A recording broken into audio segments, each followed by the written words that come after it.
So hello again. Here we are with another tale from the dark side of repairs. Customer brought this guitar in the other day. Wanted me to check out the electronics. The electronics had quit working on it.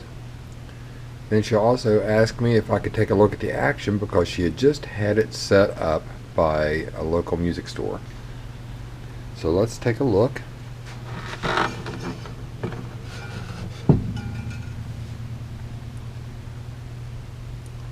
This is a bit of a high action. Actually, I've checked this. The neck relief is just about right. The strings are 1/4 of an inch high at the 12th fret on the treble side. That's a bit much, unless you intend to play slide on it all the time. The nut and everything looks kind of good. Can't really tell about that for sure till we get things straightened out. We're looking the guitar over when she brought it in. We came to the conclusion it needed a neck reset. And this gets us back into the bolt-on necks.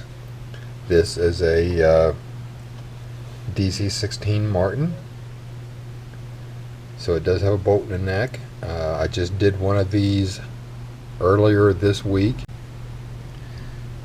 So this is a bolt-on neck with a mortise and tenon neck joint.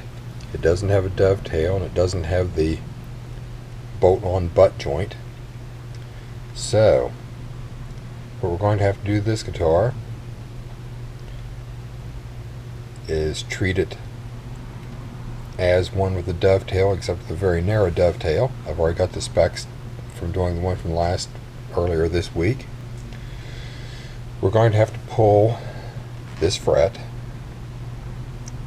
We'll drill a couple holes on each side of the truss rod to inject steam into. At that point, I'll heat the fingerboard and lift the fingerboard extension up to the body joint. I'll take the bolt out. Then we'll see if we can get this neck off. So there we go. I'll be back in a few. Here we are at this point. We've actually managed to lift the fingerboard at this end. We're loose up to about here. We have removed the fret. We have drilled our 2 holes. Those 2 holes will allow me to put my steamer in here. Speaking of my steamer, since I am from West Virginia, we all are taught about how to build stills, so I have a really cool steamer. So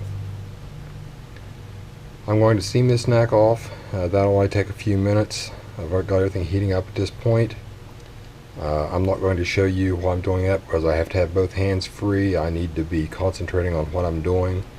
This is actually a little touchy, so I will get back to you when I have the neck off and cleaned up. Well, we have the neck off. That took about 25 minutes altogether for the cleanup and everything else. I've cleaned up all the old glue out of the neck joint. The tenon's been cleaned up. So we're ready to move on with this. At this point, what I'm going to do is let everything dry out really good. Even though it was dry steam we were using, it does tend to swell things a little. And we cleaned it up with a little bit of hot water to get the rest of the glue and stuff away from some areas. A lot of scraping, a lot of cleaning. But at this point, we're going to let it dry out a little bit, and then we're going to refit this neck.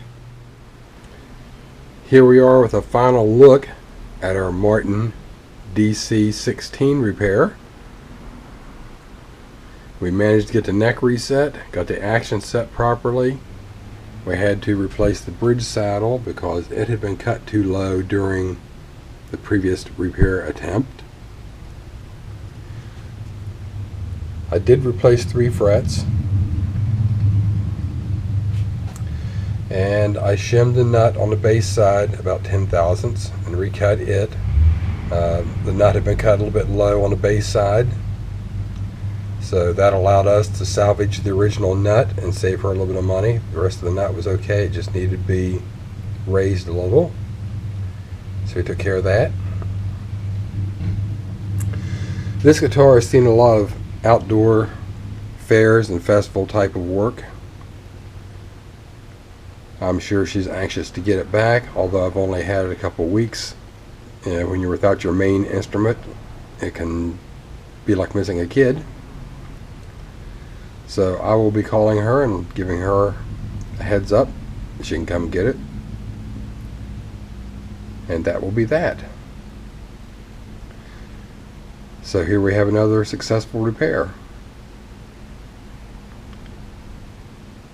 So until next time, thank you for watching.